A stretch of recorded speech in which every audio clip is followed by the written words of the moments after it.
नमस्कार, सुबह के 8:30 बज चुके हैं। आप देखना शुरू कर चुके हैं जी दिल्ली एनसीआर हरियाणा पर दिल्ली वाला रेडियो टीवी। मैं हूं आपके साथ पूजा खंडूरी और मैं हूं आपके साथ सोनाली राय। तो समय हो चुका है आपको आपके मतलब की खबर बताने का। आपको खबर बताएंगे रेडियो और टीवी के गजब कॉम्बिनेशन में, अनोखे लहजे और अलग अंदाज में, जहां आपको खबरें सुनाएंगे भी और उसी के साथ दिखाएंगे भी। आपकी गलियों से लेकर के आपके दिन भर की कहानी तक, पल पल की हलचल के साथ यहाँ हर खबर होगी आपके मतलब की। तो कान खोलिए, दिल लगाइए और जुड़ जाइए हमारे साथ, चूंकि आप देख रहे हैं दिल्ली वाला रेडियो टीवी।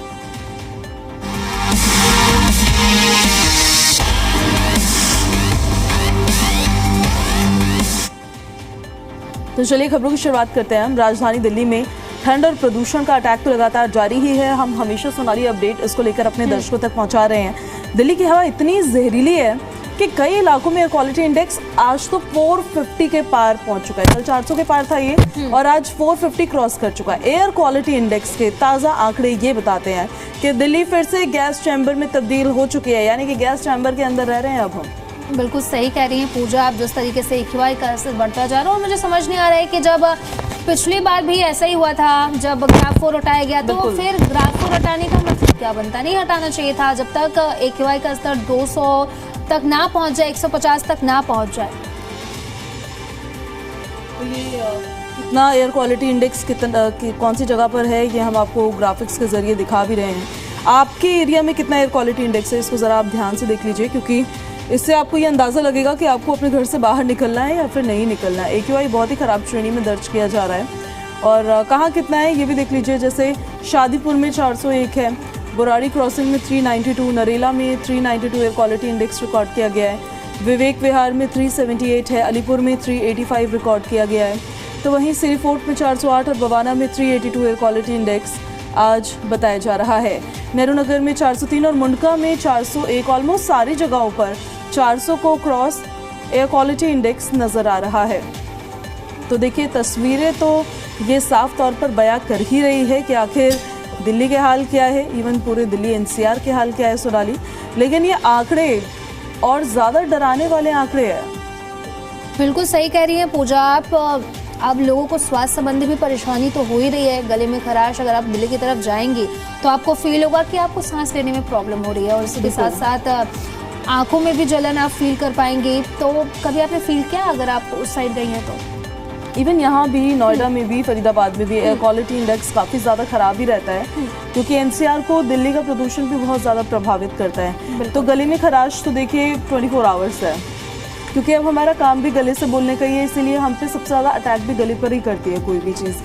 तो गले में खराश है, आँखों में जलन, आँखों में एलर्जीज हो रही है। जैसे आपने नोटिस किया होगा, पहले इतना नहीं होता था, लेकिन अब हमारी जो आईज है उस पर वो रेडनेस हमें फील होती है कि आँखें हमारी लाल होने लग रही है। तभी किसी को ये फील होता होगा कि उनके वाटरी आईज हो रही है, पानी निकल रहा है।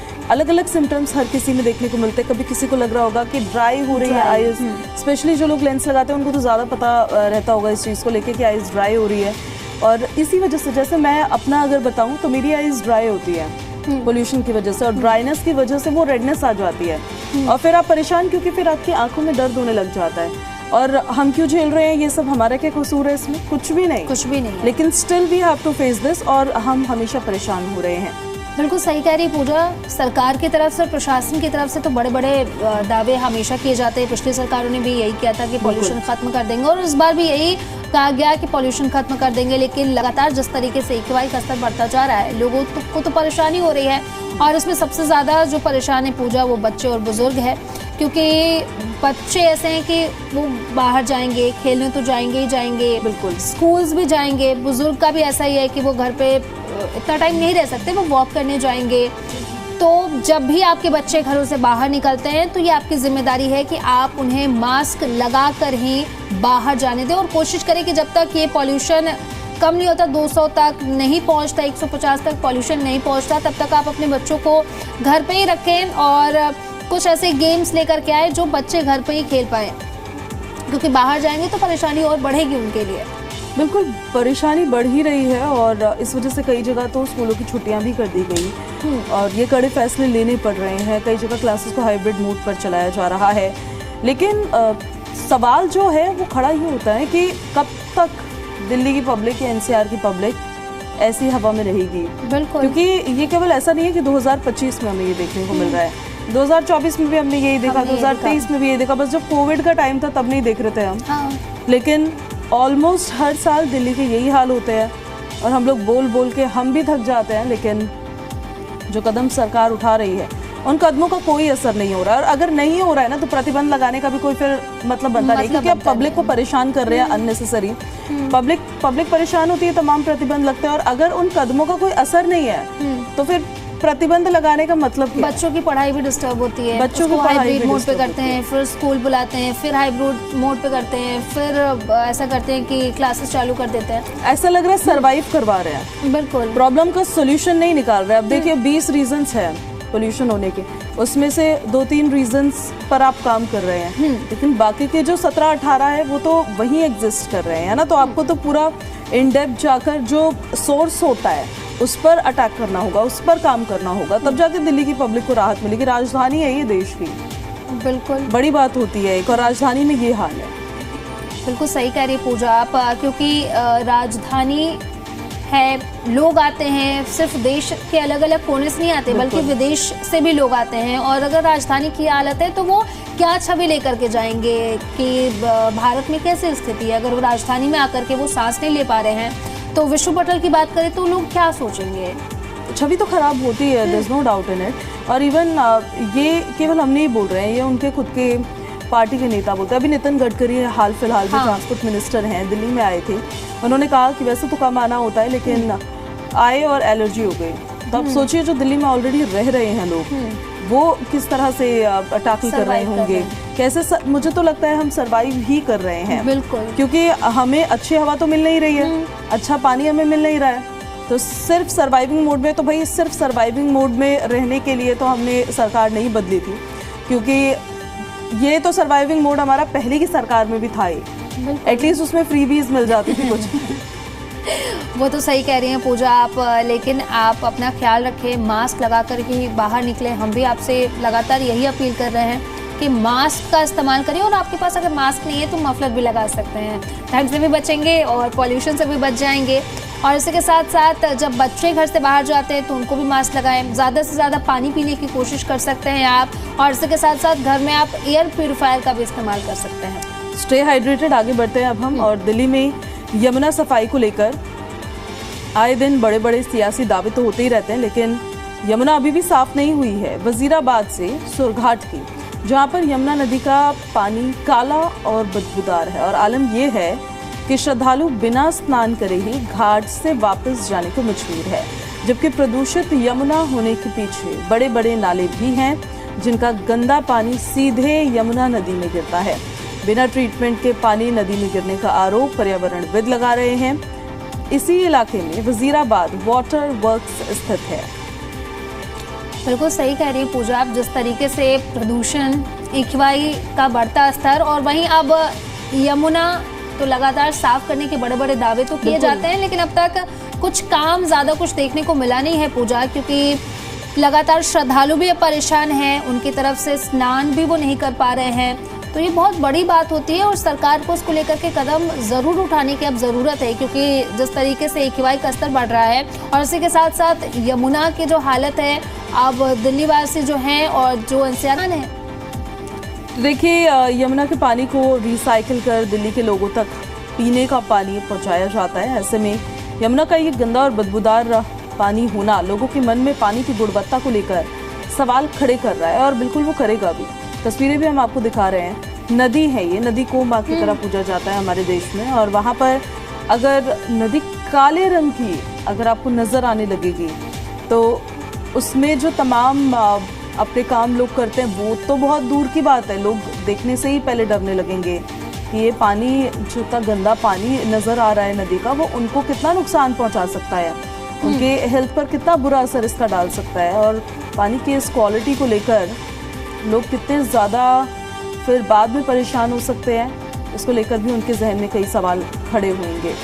तो ये तस्वीर हम आपको दिखा रहे हैं, वजीराबाद सुरघाट पर पानी काला हो गया है, तो सरकार से ये निवेदन ही कर सकते हैं। अब तो वैसे तो खुद ही ध्यान रखना चाहिए इस चीज़ का, आप बैठे हैं सरकार में, बैठे हैं प्रशासन में, तो ये काम है आपका कि जो दिल्ली की तमाम पब्लिक है, जो यमुना नदी है उसकी सफाई, प्रदूषण में यमुना प्रदूषण भी तो एक बहुत बड़ा मुद्दा है दिल्ली में। उस पर काम करना, एटलीस्ट इस पर काम होते रहना चाहिए। ये सिर्फ ये नहीं कि जब छठ का त्योहार आता है तो उस दौरान वहाँ पर मशीनें लगा दी जाती है, सफाई की जाती है, युद्ध स्तर पर काम किया जाता है। हाँ, और जब कोई त्योहार नहीं है या जब ये कहे कि कैमरा नहीं पहुँच रहे हैं वहाँ पर, तो फिर तब पानी काला हो जा रहा है। बिल्कुल सही अनफॉर्चुनेट। पूजा, आप सरकार को और प्रशासन को इस पर ध्यान ज़रूर देना चाहिए, क्योंकि दिल्ली वाले को ना तो पानी है, ना ही वो गैस चैम्बर में रहने को मजबूर है। तो सरकार को इस पर कदम तो उठाने ही चाहिए, प्रशासन को भी इस पर कदम उठाने चाहिए, क्योंकि अब लोग काला पानी देखकर तो नहीं जी सकते ना।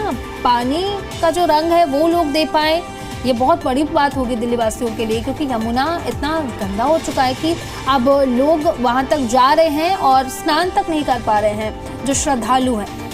बिल्कुल, चलिए आगे बढ़ते हैं अब हम। ये तो यमुना की सफाई को लेकर और यमुना की स्थिति को लेकर क्या वहां पर हाल है वो हम आपको बता रहे थे। और अब हम आपको बताते हैं, दिल्ली में न्यू ईयर के जश्न की तैयारी पूरी तरह से कर ली गई है, लेकिन हुड़दंग मचाने वालों की भी खैर नहीं होगी।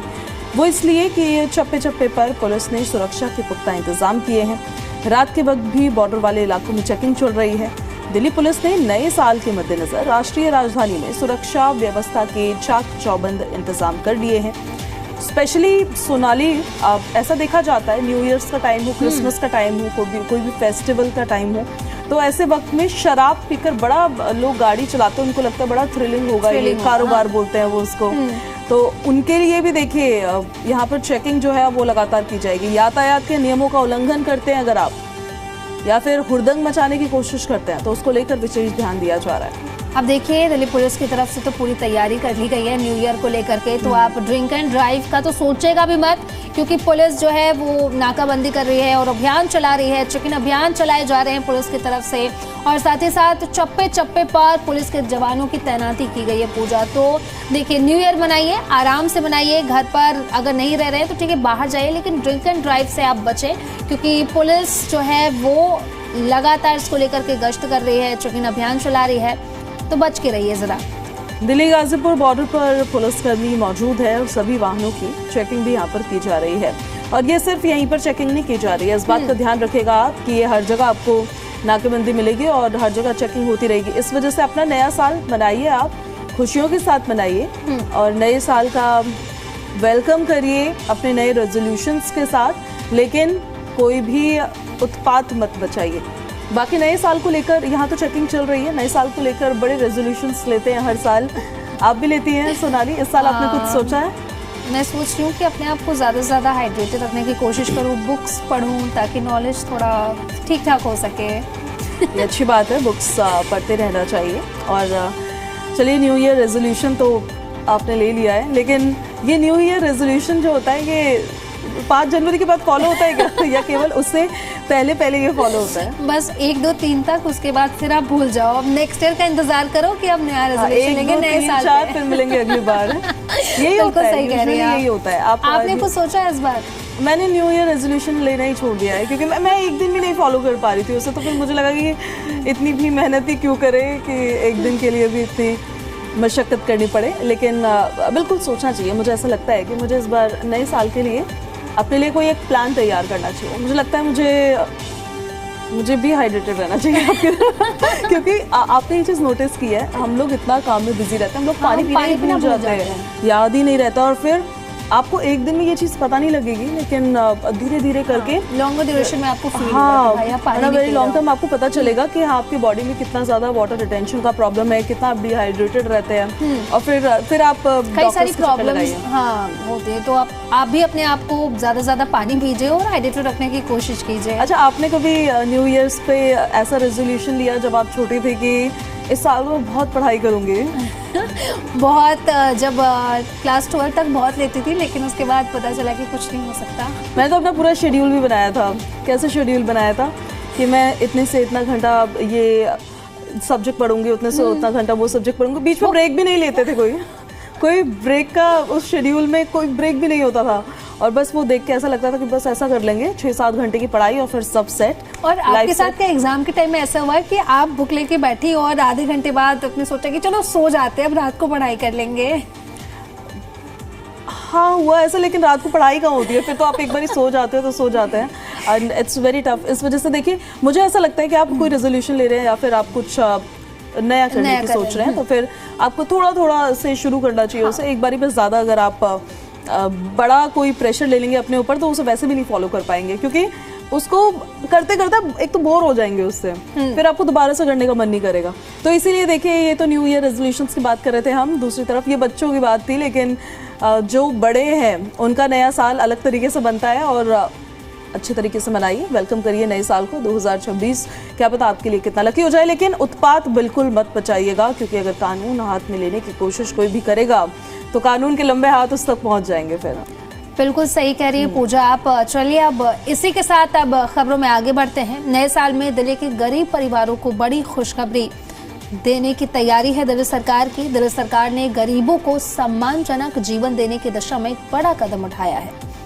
सावदा घेवरा में बने ईडब्ल्यूएस फ्लैट्स की चाबियां अब जल्द ही जरूरतमंद परिवारों को मिलने वाली है। दिल्ली सरकार का ये साफ कहना है कि केवल मकान बनाना ही मकसद नहीं है, बल्कि गरीब और वंचित वर्ग को शिक्षा, स्वास्थ्य, स्वच्छता, जल, हरित क्षेत्र और रोजगार से जुड़ी सभी सुविधाएं एक साथ उपलब्ध कराना सरकार की प्राथमिकता है। हाँ बिल्कुल सही कह रही हैं पूजा आप। तो सरकार की तो पूरी तैयारी है कि वो नए साल में जो गरीब और वंचित लोग हैं उन्हें चाबियां दें। ईडब्ल्यूएस आवासीय कॉलोनी में सामुदायिक सुविधा के विकास पर तेजी से काम किया जा रहा है और आपको बता दें कि करीब 37.81 एकड़ में विकसित स्वादा घेवरा ईडब्ल्यूएस कॉलोनी में 7,620 फ्लैट्स बनाए गए थे, लेकिन पूर्व सरकारों की उदासीनता के कारण 6,476 फ्लैट्स अब भी खाली पड़े हैं। तो देखिए 6,000 से ज़्यादा फ्लैट्स हैं और हो सकता है कि दिल्ली सरकार इसको लेकर के तैयारी भी कर रही है और कुछ महीनों में हो सकता है कि लोगों को चाबियां भी मिल जाए। तो देखिए लंबे समय से खाली रहने की वजह से कई फ्लैट्स की हालत तो खराब ही हो गई और अब दिल्ली सरकार ने 2500 खाली फ्लैटों की मरम्मत के लिए भी 27 करोड़ 50 लाख रुपए की सोनाली मंजूरी दे दी है, ताकि इन्हें जल्द से जल्द रहने लायक बनाया जा सके।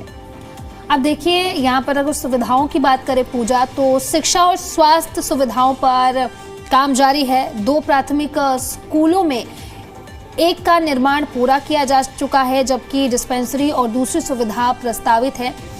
तो देखिए सरकार की तरफ से सिर्फ फ्लैट्स देने की तैयारी नहीं है, इसके साथ साथ जो मूलभूत सुविधाएं होनी चाहिए, शिक्षा जो बच्चों के लिए बेहद जरूरी है, तो 2 स्कूल का प्रस्ताव रखा गया था, जिसमें से एक की तैयारी पूरी है, वहीं दूसरे पर भी काम जरूर किया जाएगा और जल्द ही किया जाएगा। बिल्कुल, आप कहीं पर भी रह रहे हैं, अगर आप एक फैमिली पर्सन है तो आपके बच्चे भी होते हैं, आपके स्पाउस भी होते हैं, आपके परिजन भी होते हैं, तो ऐसे में बच्चों के लिए शिक्षा ज़रूरी है, जो आपके परिजन हैं उनके लिए स्वास्थ्य ज़रूरी है, जिसके लिए डिस्पेंसरी यहाँ बनाई जा रही है।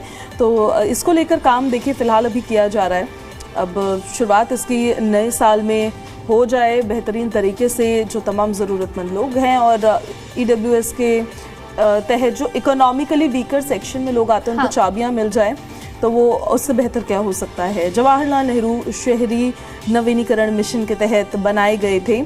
अब उम्मीद है कि नए साल से गरीब परिवारों को इन फ्लैट्स का आवंटन शुरू हो जाएगा और ये साफ है कि दिल्ली सरकार का ये कदम गरीबों को न सिर्फ छत देगा, बल्कि बेहतर और सम्मानजनक जीवन देने की दिशा में एक मजबूत पहल है, जिसका हम जिक्र भी अभी कर रहे थे सोनाली, कि सिर्फ घर नहीं चाहिए होता है किसी व्यक्ति को। जब आप किसी जगह पर रह रहे हैं तो आपको, जैसा आपने जिक्र किया, कि मूलभूत सुविधाएं भी वहाँ पर चाहिए होती हैं। आपको शिक्षा चाहिए होती है बच्चों के लिए, आपके अगर पेरेंट्स हैं उनकी उम्र भी हो जाती है, डिस्पेंसरी चाहिए होती है, क्योंकि बढ़ती उम्र के साथ कई बीमारियाँ शरीर जकड़ लेता है।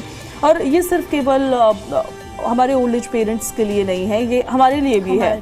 हम कब बीमार पड़ जाए हमें नहीं पता, क्योंकि हम देखिए इतनी गंदी हवा में हम रहते हैं। गंदा ही बोलना बेहतर है इसको, इतनी प्रदूषित तो एक वर्ड, पोल्यूटेड उसको डिफाइन करने के लिए बोलते हैं, लेकिन गंदी हवा है जिसको हम इनटेक कर रहे हैं और उसकी वजह से हम बीमार हो ही रहे हैं। और एक चीज़ ये भी है ना कि हम केवल हमारे लंग्स पर इसका असर नहीं पड़ता है, जो हवा में हम हवा हैं। में इसका असर हमारे बॉडी ऑर्गन्स पर भी पड़ता है, हमारे स्टमक पर भी पड़ता है और हमारे हार्ट पर भी पड़ता है, हमारी स्किन पर पड़ता है, इतने एक्ने हो जाते हैं। तो इसलिए डिस्पेंसरी की भी बहुत ज़्यादा ज़रूरत है। तो सरकार को पता है शायद कि ज़रूरत पड़ने वाली है इसकी, इसलिए बनाना वैसे ज़रूरी भी होता है। तो इसलिए चलिए नए साल में अब it's a very good decision कि नए साल में EWS सेक्शन के लोगों को ये तमाम घर की चाबियां मिल जाएं और सुविधाएं भी मिल जाएं। अब हम आगे बढ़ते हैं और अब एक बता देते हैं आपको आपके काम की खबर। रेलवे रिक्रूटमेंट बोर्ड ने अलग अलग पोस्ट के लिए 311 वैकेंसीज का नोटिफिकेशन जारी किया। आज से आप अप्लाई कर सकते हैं और 29 जनवरी 2026 इसकी लास्ट डेट है। इस रिक्रूटमेंट ड्राइव में junior Hindi translator, staff welfare inspector, chief law assistant, lab assistant grade 3, senior publicity inspector, public prosecutor और साइंटिफिक असिस्टेंट जैसे पद शामिल हैं। तो कैंडिडेट्स के लिए एज लिमिट की अगर बात करें पूजा तो 18 साल से लेकर के 40 साल रखी गई है, जबकि रिजर्व कैटेगरी को गवर्नमेंट रूल्स के अनुसार एज रिलैक्सेशन जो है वो मिलेगी। हर पोस्ट के लिए अलग अलग एजुकेशनल क्वालिफिकेशन तय की गई है। सिलेक्शन प्रोसेस की अगर बात करें तो रिटर्न एग्जाम होगा, उसके बाद स्किल टेस्ट होगा, डॉक्यूमेंट वेरिफिकेशन जो बहुत ज़्यादा ज़रूरी है, इसी के साथ साथ मेडिकल एग्जामिनेशन इसमें शामिल है। सेलेक्टेड कैंडिडेट्स को पोस्ट के अनुसार गुड सैलरी पैकेज भी दिया जाएगा। वहीं देखिए जो इंटरेस्टेड कैंडिडेट्स हैं अब उनको अप्लाई कैसे करना है वो भी ज़रा हम बता देते हैं फटाफट। आप समझिए कैसे आप अप्लाई कर सकते हैं। देखिए ये ऑफिशियल वेबसाइट है जो हम आपको बताने चाह रहे हैं, rrbapply.government.in। इस पर जाएंगे आप, इस ऑफिशियल वेबसाइट पर जाकर ऑनलाइन अप्लाई कर सकते हैं। अप्लाई करने से पहले कैंडिडेट्स को ऑफिशियल नोटिफिकेशन केयरफुली रीड करने की ज़रूरत है। ध्यान से पढ़िएगा क्योंकि देखिए हम आपको इन्फॉर्मेशन दे रहे हैं लेकिन आपको किन किन डॉक्यूमेंट्स की उसमें ज़रूरत पड़ेगी और अलग अलग पोस्ट के हिसाब से, क्योंकि अलग अलग डॉक्यूमेंटेशन होती है, तो उसको ध्यान से पढ़िए, जाकर अप्लाई करिए। अप्लाई करने के बाद प्रिंट आउट ज़रूर निकाल लीजिए और फिर उसके तहत जो एग्ज़ाम्स की डेट होगी या इंटरव्यूज़ की डेट होंगी उनको ज़रा चेक कर लीजिए और जाइए, जाकर नौकरी पा लीजिए भाई। अगर आप इंतज़ार कर रहे थे और चाहते थे कि सरकारी नौकरी करें तो छात्रों और युवाओं के लिए रोजगार का ये अवसर एक सामने आया है। आरआरबी ने भर्ती निकाली है, सरकारी नौकरी का एक मौका है। आज के टाइम पे तो सरकारी नौकरी सपना ही हो गया है। बिल्कुल सही कह रही हैं आप, और लास्ट डेट का इंतजार मत करेगा क्योंकि लास्ट डे वाले हमेशा फंस जाते हैं। मैं भी फंस चुकी हूँ और आई थिंक पूजा भी कई बार फंस चुकी है। तो लास्ट डे का आप इंतजार मत करिए, जल्दी से जल्दी अपना फॉर्म भरिए और सरकारी नौकरी का ये बहुत बड़ा और बेहतरीन मौका है। बिल्कुल फंस तो जाते ही है और एक प्रेशर कितना क्रिएट हो जाता है माइंड में। अगर आपका काम हो भी जाए ना तभी इतना प्रेशर क्रिएट होता है। तो अगर आप चाहते हैं कि आपको कोई स्ट्रेस ना हो, कोई प्रेशर ना हो, तो इसलिए समय से पहले जाइए और जाकर अप्लाई कर लीजिए अगर आप इसके लिए आवेदन कर सकते हैं। और साथ ही साथ क्योंकि हम सोशल मीडिया पर भी डालने वाले हैं ये, तो इसको ज़्यादा से ज़्यादा आप शेयर करिएगा उन लोगों के साथ भी जो इसके लिए अप्लाई कर सकते हैं। क्योंकि ज़रूरी नहीं है कि हम अब इस खबर के बारे में बता रहे हैं तो जो लोग एलिजिबल है इसके लिए वो सुन रहे हो तो वो मिस ना कर दे, इसीलिए इसको उनके पास तक भी पहुँचाइएगा आप ताकि वो अप्लाई कर सकें और जाकर इस नौकरी को पा सकें। मेडिकल टेस्ट भी इसमें पास करना होगा, रिटन एग्ज़ाम भी होगा, परीक्षा और स्किल टेस्ट ज़रूरी होंगे। तो जल्दी आवेदन करिए, समय कम है और जाकर सरकारी नौकरी पा लीजिए। तो चलिए अब इसी के साथ हम आगे बढ़ते हैं और आपको सोना और चांदी के दाम में कितना उतार चढ़ाव दर्ज की गई है, कितनी गिरावट दर्ज की गई है, वो हम आपको एक बार बता देते हैं। तो देखिए रिकॉर्ड ऊंचाई छूने के बाद मुनाफा वसूली से चांदी की कीमतों में करीब 3% की भारी गिरावट है। सोने की 4 दिनों की तेज़ी भी थमी है। 10 ग्राम सोना 1,34,887 रुपये है। चांदी की कीमत 2,23,900 रुपये प्रति केजी बताई जा रही है। तो ये सोने चांदी के दाम हैं जो हम आपको दिखा रहे हैं। आज सोने और चांदी का क्या भाव है उसको देख लीजिए ज़रा आप। सोना और चांदी कम तो हुआ है लेकिन इतना कम नहीं कि राहत बोला जा सके सोनाली से। बिल्कुल सही कह रही हैं आप, क्योंकि जब से हम ये शो कर रहे हैं 1 लाख के पार गोल्ड है और चांदी की बात करें तो 2 लाख के पार है। आज की कीमत है 2,23,900 रुपये पर केजी, यानी कि देखिए 2 लाख के पार है। और अगर आप सोचेंगे भी कि लेना चाहती भी होंगी तो शायद नहीं ले पाएंगी क्योंकि ये बहुत बड़ी बात है। गोल्ड 1 लाख के पार है और भाई अगर बात करें चांदी की तो 2 लाख के पार है। आप क्या सोच रहे हैं, लेने की सोच रहे हैं या फिर सोचने की इंतजार करेंगे अभी थोड़े और टाइम? मैं तो ये जानकारी बताने की भी नहीं सोच रही थी, इतना ज़्यादा ये प्राइस हाइक हो गया है। और देखते ही मतलब आपको ये लगता है, आपने सही कहा, जब हमने शो की शुरुआत की थी तब 1 लाख से कम था सोना चांदी दोनों, और उसके बाद वो आगे बढ़ने लगा और बढ़ते बढ़ते 2 लाख को क्रॉस कर गया। भाई चांदी की चांदी है यहाँ तो, बाकी सब तो ऐसा लग रहा है बाकी सबको आंधी में उड़ा दिया है। और आज सोने चांदी का भाव क्या है वो हम आपको बता रहे थे, अब हम आपको बता देते हैं कि पेट्रोल डीजल के दाम क्या है। देख लीजिए, आज दिल्ली में पेट्रोल की कीमत है 94.77 पर लीटर, डीजल के दाम 87.67 पर लीटर और सीएनजी के दाम है 77.09 पर किलोग्राम। तो नोएडा की बात करें तो नोएडा में पेट्रोल की कीमत है 94.90 प्रति लीटर है। डीजल की बात करें तो 88.01 प्रति लीटर है और सीएनजी की कीमत की बात करें तो ये है 85.70 प्रति किलोग्राम। वहीं अगर गुरुग्राम की बात करें तो पेट्रोल की कीमत है 95.65 प्रति लीटर। डीजल की कीमत की अगर बात करें तो ये है लगभग 88.10 प्रति लीटर और सीएनजी की कीमत की बात करें तो ये है 82.12 पर किलोग्राम। तो ये पेट्रोल डीजल और सीएनजी के दाम हैं जो हम आपको दिखा रहे हैं आज कितने हैं। वैसे अलग अलग जगहों पर अलग अलग मिलेगा आपको, दिल्ली, नोएडा, गुरुग्राम के मेन हम आपको पेट्रोल डीजल सीएनजी के दाम बता रहे हैं। तो अगर आप रुक करने वाले हैं फ्यूल स्टेशन की ओर तो ये प्राइजेस पहले देख लीजिए और फिर उसके बाद जाकर अपनी पेट्रोल और डीजल को और सीएनजी को, जो भी आपको अपनी गाड़ी में भरवाना है वो आप भरवा सकते हैं। हालांकि वी होप कि ये दाम अब कम हो थोड़े से, भाई बहुत टाइम हो गया है, 10 साल से ज़्यादा का समय हो गया है। अब 10 साल से हम ये इस सेम प्राइस पे भराते भराते अब थक गए हैं, तो इन प्राइसेस को कम होना चाहिए, यही दिल्ली की पब्लिक भी एक्सपेक्ट करती है। बाकी देखिए पेट्रोल डीजल सीएनजी के दाम तो यही है। और अब क्योंकि समय की भी समाप्ति हो रही है, आपसे लेते हैं अभी विदा, कल फिर से होगी मुलाकात। नमस्कार।